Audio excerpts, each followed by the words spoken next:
بسم اللہ الرحمن الرحیم وبہ نستعین اللہم وفقنا لما تحب و ترضی۔ محترم سامعین اکرام، آج کا موضوع ہے انسان کی کہانی۔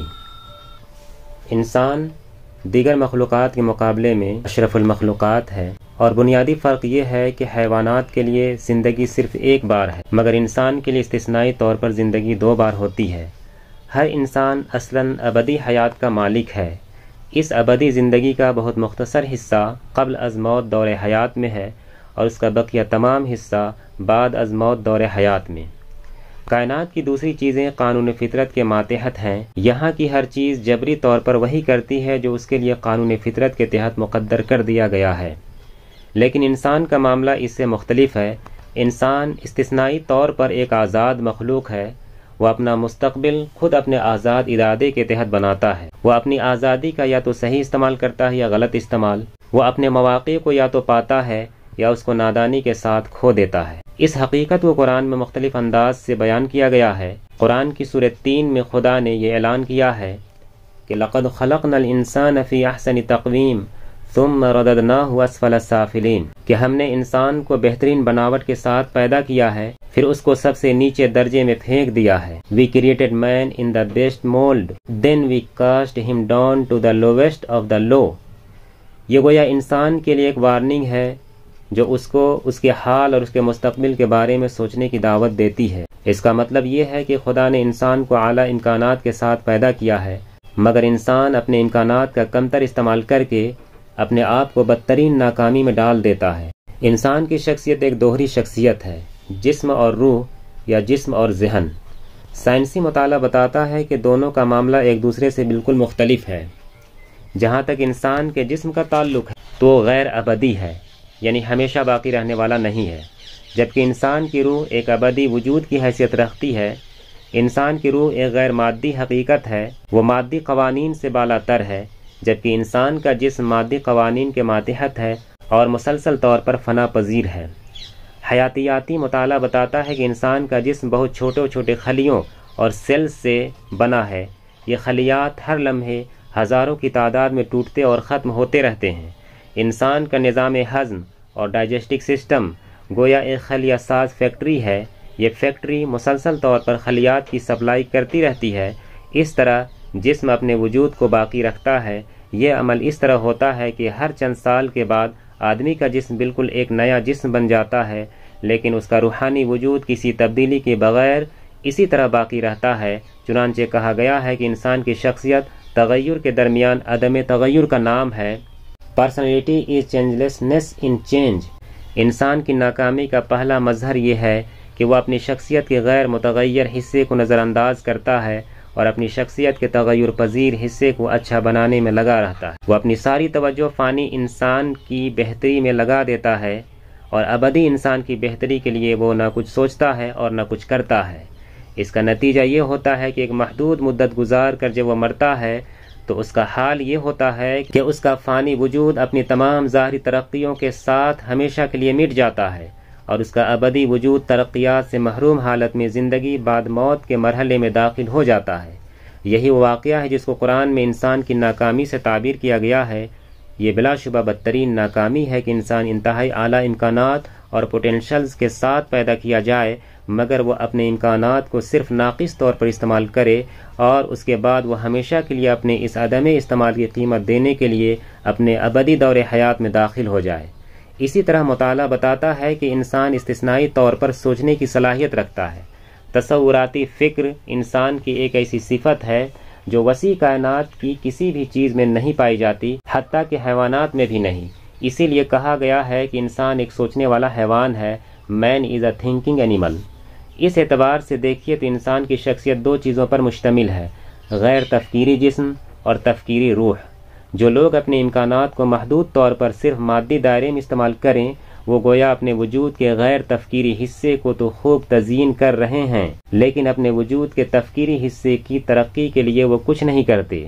دوسرے لفظوں میں یہ کہ وہ موت سے پہلے کی اپنی تمام عمر جسمانی ترقی اور فزیکل ڈیولپمنٹ میں صرف کر دیتے ہیں، اور جہاں تک ذہنی ترقی اور انٹلیکچول ڈیولپمنٹ کی بات ہے وہ اس کے لیے کچھ نہیں کرتے۔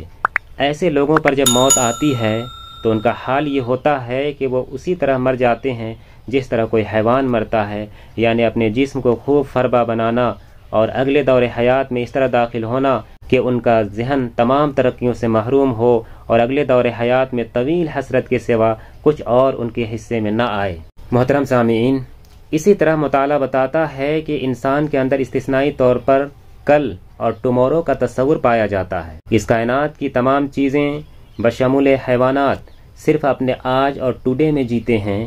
یہ صرف انسان ہے جو کل کا تصور رکھتا ہے اور کل کو نشانہ بنا کر اپنی زندگی کی منصوبہ بندی کرتا ہے۔ گویا کہ بقیہ چیزیں صرف حال اور پریزنٹ میں جیتی ہیں اور انسان استثنائی طور پر مستقبل اور فیوچر میں۔ قرآن کے بیان کے مطابق وہ لوگ بدترین محرومی کا شکار ہیں جو اپنی صلاحیتوں کو صرف آج کی چیزوں کے حصول میں لگا دیں اور اپنے کل کی تعمیر کے لیے وہ کچھ نہ کریں۔ ایسے لوگ موت سے پہلے کی زندگی میں بظاہر خوشنما دکھائی دے سکتے ہیں، لیکن موت کے بعد کی زندگی میں وہ محرومی کی بدترین مثال بن جائیں گے، کیونکہ موت کے بعد کی زندگی میں جو چیز کام آنے والی ہے وہ ذہنی اور روحانی ترقی ہے، نہ کہ دنیاوی مفہوم میں مادی ترقی۔ اسی طرح مطالعہ بتاتا ہے کہ ہر انسان اپنے اندر لامحدود خواہشیں رکھتا ہے۔ اسی کے ساتھ ہر انسان کے اندر لامحدود صلاحیتیں پائی جاتی ہیں جن کو استعمال کر کے وہ لامحدود حد تک اپنی خواہشوں کی تکمیل کرے، مگر ہر انسان کا یہ انجام ہوتا ہے کہ وہ اپنی صلاحیتوں کا صرف اتنا حصہ استعمال کر پاتا ہے کہ اس کو موت سے پہلے کی محدود دنیا میں کچھ وقتی راحت دے سکے، مگر آخرکار ہر انسان کا یہ انجام ہوتا ہے کہ وہ اپنی ان تمام صلاحیتوں کو لیے ہوئے موت کے بعد والی ابدی دنیا میں داخل ہو جاتا ہے، جہاں وہ ابدی طور پر بے راحت زندگی گزارے، کیونکہ اس نے اس دوسرے دور حیات کے لیے اپنی صلاحیتوں کا استعمال ہی نہیں کیا تھا۔ ایسی حالت میں انسان کے لیے حقیقت پسندانہ طریقہ یہ ہے کہ وہ اپنی زندگی کی منصوبہ بندی اس طرح کرے کہ اس کی فطری صلاحیتیں بھرپور طور پر اس کے ابدی مستقبل کی تعمیر میں استعمال ہوں۔ وہ اپنے امکانات اور پوٹینشلز کو سمجھے اور ان کو اس طرح استعمال کرے کہ وہ اپنے ابدی دور حیات میں ان کا مفید نتیجہ پا سکے۔ وہ اپنے آپ کو اس برے انجام سے بچائے کہ آخر میں اس کے پاس صرف یہ کہنے کے لیے باقی رہے کہ میں اپنے امکانات کو استعمال کرنے سے محروم رہا۔ I was a case of missed opportunities۔ انسان کے لیے حقیقت پر مبنی منصوبہ بندی یہ ہے کہ وہ موت سے پہلے کے دور حیات میں مادی چیزوں کے معاملے میں صرف ضرورت اور نیڈ پر قناعت کرے اور اپنے وقت اور اپنی صلاحیت کا بیشتر حصہ اس پر خرچ کرے کہ وہ موت کے بعد کی زندگی میں ایک مطہر شخصیت، پیوریفائڈ پرسنالٹی کے ساتھ داخل ہو، تاکہ اس کو ابدی دور حیات کی معیاری دنیا، پرفیکٹ ورلڈ میں عزت اور راحت کی مطلوب زندگی مل سکے۔ اسی طرح مطالعہ بتاتا ہے کہ موت سے پہلے کے دور حیات اور موت کے بعد کے دور حیات دونوں میں کامیابی کا اصول صرف ایک ہے، اور وہ ہے اپنے آپ کو تیار شخصیت، پریپیئرڈ پرسنالٹی بنانا۔ مادی معنوں میں تیار شخصیت موت سے پہلے کے دور حیات میں ترقی کا ذریعہ بنتی ہے۔ مادی معنوں میں تیار شخصیت موت سے پہلے کے دور حیات میں ترقی کا ذریعہ بنتی ہے، اور روحانی معنوں میں تیار شخصیت اس دور حیات میں کام آئے گی جہاں موت کے بعد آدمی کو رہنا ہے۔ مادی معنوں میں تیار شخصیت یہ ہے کہ آدمی پروفیشنل ایجوکیشن حاصل کرے، اعلیٰ تعلیم حاصل کرے، آدمی کے اندر تجارتی صلاحیت ہو، اچھی سوجھ بوجھ ہو، آدمی کے اندر وہ صفات ہوں جن کے ذریعے کوئی شخص لوگوں کے درمیان مقبول ہوتا ہے، آدمی قریبی مفاد، امیڈیٹ گین کو آخری حد تک اہمیت دیتا ہو۔ اسی طرح موت کے بعد کے دور حیات میں کامیابی حاصل کرنے کے لیے جو تیار شخصیت درکار ہے وہ ایسی شخصیت ہے جس نے موجودہ دنیا کے مواقع کو روحانی ارتقاء، اسپریچول ڈیولپمنٹ اور فکری ارتقاء، انٹلیکچول ڈیولپمنٹ کے لیے استعمال کیا۔ ایسی ہی شخصیت موت کے بعد کے دور حیات میں باقی مت ٹھہرے گی اور کامیابی سے ہمکنار ہوگی۔ یہ وہ شخصیت ہے جس نے اپنی عقل کو استعمال کر کے سچائی کو دریافت کیا، جو شبہات کے جنگل میں یقین پر کھڑا رہا، جس نے خدا کو اپنی زندگی کا واحد کنسرن بنایا، جس نے خود پسندی کے جذبات کو کچل کر خدا پرستی کے طریقے کو اختیار کیا، جو منفی حالات میں مثبت سوچ پر قائم رہا، جس نے نفسانی انسان بننے کے بجائے ربانی انسان ہونے کا ثبوت دیا، جس نے مفاد پرستی کے بجائے اصول پسندی کا طریقہ اختیار کیا، جس نے اپنے آپ کو نفرت سے بچایا اور اپنے اندر انسانی خیرخواہی کے جذبات کی پرورش کی، جس نے آزادی کے باوجود اطاعت کا طریقہ اختیار کیا۔ معزز سامعین کرام، زمین پر پیدا ہونے والا ہر انسان دو چیزوں کا تجربہ کرتا ہے۔ پہلے زندگی کا اور اس کے بعد موت کا تجربہ۔